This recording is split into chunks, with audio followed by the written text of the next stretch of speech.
কোটা আন্দোলন ঘিরে উত্তপ্ত ঢাকা বিশ্ববিদ্যালয়। দুপুরের পর থেকে শিক্ষার্থী ও ছাত্রলীগের মধ্যকার সংঘর্ষ চলে রাত পর্যন্ত। আপনি যখন একটা দুইটা দলকে মুখোমুখি করবেন, এখন ছাত্রলীগ যদি কাউরে বাড়ি দেয়, কোটার যে প্রবলেমটি রয়েছে সেটি যৌক্তিক এবং স্থায়ী সমাধান কিভাবে হবে? অযৌক্তিক যে কোটাগুলো রয়েছে 1971-এর যুদ্ধ, 52-র ভাষা আন্দোলনকেও হার মানাচ্ছে 2024 সালের কোটা আন্দোলন। রক্তাক্ত হচ্ছে রাজপথ, সেজন্য যুদ্ধের এক কাহিনী। দর্শক শ্রোতা, ঢাকা বিশ্ববিদ্যালয়ে ছাত্রলীগের সাথে কোটা আন্দোলনকারীদের একটা সংঘর্ষ হয় এবং মুখোমুখি সংঘর্ষ হয়। এই সংঘর্ষে কিন্তু 3 জন নিহত হয়। এই ভিডিওতে দেখা যাচ্ছে যে ছাত্রলীগের কর্মীরা কিন্তু সবাইকে মারধর করছে নৃশংসভাবে। মেয়েদেরকেও ছাড় দিচ্ছে না, আমাদের বোনদেরকেও কিন্তু তারা নৃশংসভাবে মারধর করছে। গাইজ, আপনারা তাদের কথাগুলো শুনবেন এবং এই নিয়ে অনেক রকমের বক্তব্য দিয়েছে, সেই বক্তব্যগুলোও দেখে যাবেন। গাইজ, আপনারা অবাক হয়ে যাবেন এবং এই ঘটনার সর্বশেষ আপডেট কি এইটাও কিন্তু এই ভিডিওর শেষে আপনাদেরকে বলবো। গাইজ, ভিডিওটা ধৈর্য সহকারে দেখেন এবং ভিডিওতে একটা লাইক দিয়ে আপনার মতামত কমেন্ট করেন। আপনার মতামতের উপর ভিত্তি করে কিন্তু আমি নেক্সট ভিডিওটা করব।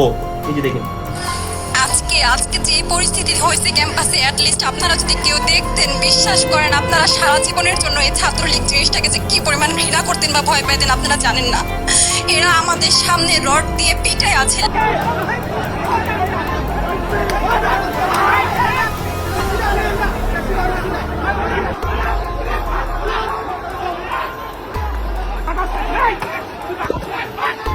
যদি কাউরে বাড়ি দেয় অথবা ছাত্রলীগ বাড়ি খায়, তখন কিন্তু হয়তো একটা খারাপ পরিস্থিতির দিকে যাবে।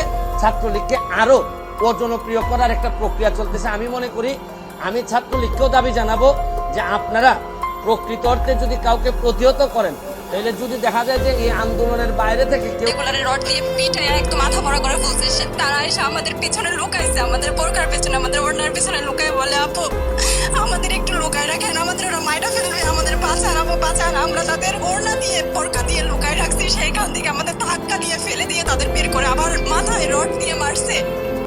এমন অবস্থা, এবং তারা আমাদের ক্যাম্পাসের পরিচিত মুখ, আমরা চিনি তাদের। তারা এই অবস্থা করছে, রাস্তায় একদম শোয়াই ফেলছে। আমাদের হলের মেয়েদের বুকে বড় বড় যে আস্ত ইটগুলো বুকে ফেঁকে দিচ্ছে, মানে একদম পুরো বুকে লাগছে, এরকম জামা কাপড় ছিঁড়ে ফেলছে। এত বাজে অবস্থা।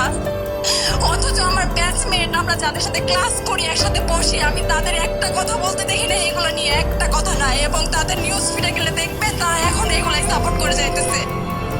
কিচ্ছু বলার নাই। আমি কেমনে যাই এই মানুষগুলোর সাথে এত বছর ক্লাস করছি, বা আমি এত 6টা মাস কিভাবে ক্লাস করবো আমি জানি না, আমি সত্যিই জানি না। আমি আপনাদেরকে দাবি জানাচ্ছি, আপনারা 1 মাসের জন্য, শুধু 1 মাসের জন্য আপনারা এই অ্যাপিলেট ডিভিশনের রেজাল্ট হওয়া পর্যন্ত আপনারা একটু যদি এটা স্থগিত করে এর ভিতরে আমরা আপনাদেরকে যদি চান, আপনাদেরকে সাথে করে নিয়ে প্রাইম মিনিস্টারের সাথে মাননীয় প্রধানমন্ত্রী, উনি বঙ্গবন্ধু কন্যা, উনাকে বললে উনি বুঝবেন না এমন কোনো জিনিস নাই। আমি কাছাকাছি থেকে আপনাদেরকে সাক্ষী দিচ্ছি যে আমি এতদিন উনার সাথে আমি সংসদে ছিলাম। উনাকে যদি বুঝায় বলা যায়, উনি বুঝেন না এমন কোনো জিনিস নাই। তবে আমার কাছে মনে হয় যে প্রক্রিয়ায় আপনারা আদায় করতে চাচ্ছেন, এই প্রক্রিয়াটা আপনাদের সঠিক না।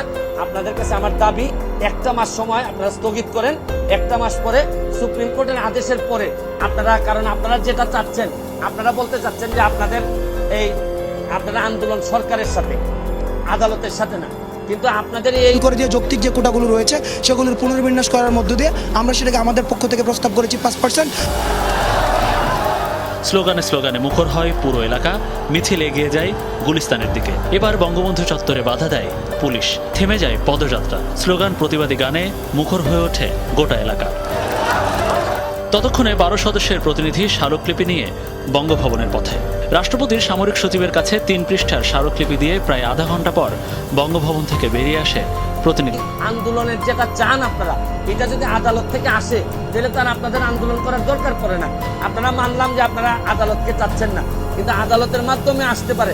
প্রয়োজনে আদালতে আইনজীবী হিসেবে আমি থাকবো, থেকে যৌক্তিক সমাধানের চেষ্টা আমি করব। এইটুকু আমি আপনাদেরকে বলে দিই। আমরা কি রাজাকার সবাই? আমরা কেউ রাজাকার না। কেন আমাদের রাজাকার বলবে? আমি আমার বাম পাশ, শরীরের বাম পাশ পুরো অবশ হয়ে আছে। নাড়াচাড়া বলতে এবার তারা এই ধরনের আন্দোলন, শুধু আন্দোলন না, তখন যে সমস্ত ঘটনা তারা ঘটাচ্ছিল, মানে আমেরিকা অফিসে আক্রমণ, সেখানে মানুষের উপর আঘাত করা, কিছু জ্ঞানী গুণী আছে একেবারে ঘরের মধ্যে বসে মিথ্যা অপপ্রচার রেকর্ড করে ছেড়ে দিচ্ছে, এই ধরনের সমস্ত দেখে আমি খুব বিরক্ত হয়ে যাই। এবং তখন এক পর্যায়ে বলি ঠিক আছে কোটা বাদই দিলাম। আমি দেওয়ার উদ্দেশ্যটা ছিল যে আগে দেখো কোটা বাদ দিলে কী অবস্থা হয়, এখন কী অবস্থা হয়েছে, বেশি দূর যাওয়া লাগবে না। এবারেই দেখেন মুক্তিযুদ্ধের বিরুদ্ধে আর মুক্তিযুদ্ধের বিরুদ্ধে এত ক্ষোভ কেন? মুক্তিযোদ্ধাদের নাতিপুতিরাও পাবে না, তাহলে কি রাজাকারের নাতিপুতিরা পাবে? সেটা আমার প্রশ্ন, দেশবাসীর কাছেও প্রশ্ন, যে রাজাকার নাতিপুতিরা সব কিছু পাবে, মুক্তিযোদ্ধারা পাবে না। অপরাধটা কি? নিজের জীবন বাজি রেখে, নিজের পরিবার সংসার সব কিছু ফেলে দিয়ে যারা মুক্তিযুদ্ধে অংশগ্রহণ করেছিল, দিন রাত খেয়ে না খেয়ে কাদা মাটি ভেঙে রোদ বৃষ্টি ঝড় সব মোকাবেলা করে যুদ্ধ করে এই দেশে বিজয় এনে দিয়েছিল। আর বিজয় এনে দিয়েছিল বলেই না আজকে সবাই উচ্চ পদে আসে, আজকে গলাবারে কথা বলতে পারছে, নইলে তো ওই পাকিস্তানিদের বুটের লাথি খেয়ে চলতে হতো। আজকে আমি কথা বলছিলাম যে কোনোদিন বিদেশে যেতে গেলে আগে একটা ভিসা নিতে যেতে হতো করাচিতে, কারণ যখন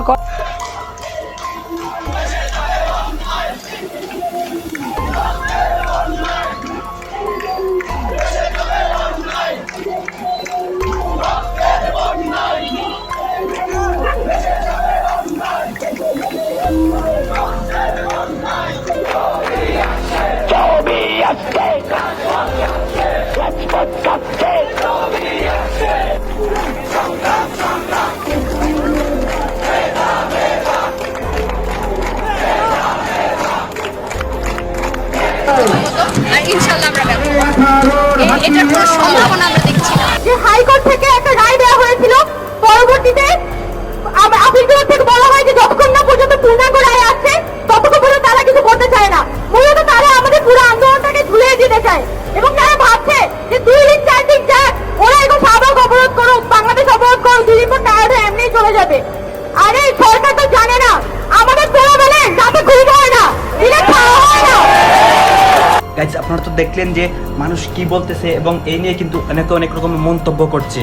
গাইজ এইগুলা দেখলে কিন্তু আমাদের নিজের চোখে জল ধরে রাখতে পারি না। মানে সবাই কিন্তু আন্দোলন করতেছে এবং সবাই কিন্তু রাস্তায় নেমে পড়ছে।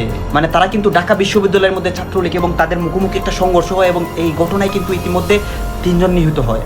দর্শক শ্রোতা, এগুলা দেখে আপনাদের কাছে কেমন লাগছে এবং এই ঘটনাগুলো নিয়ে আপনাদের মতামত কি, প্লিজ ভিডিওর কমেন্ট বক্সে অবশ্যই লিখবেন, কারণ আপনার মতামতে নেক্সট ভিডিওটা করব। আর হ্যাঁ গাইজ, আপনাদের কাছে আমার একটা রিকোয়েস্ট, আমার চ্যানেলটি অবশ্যই সাবস্ক্রাইব করবেন, কারণ দেশের সব আপডেট নিউজ কিন্তু সবার আগে আমরা দিই।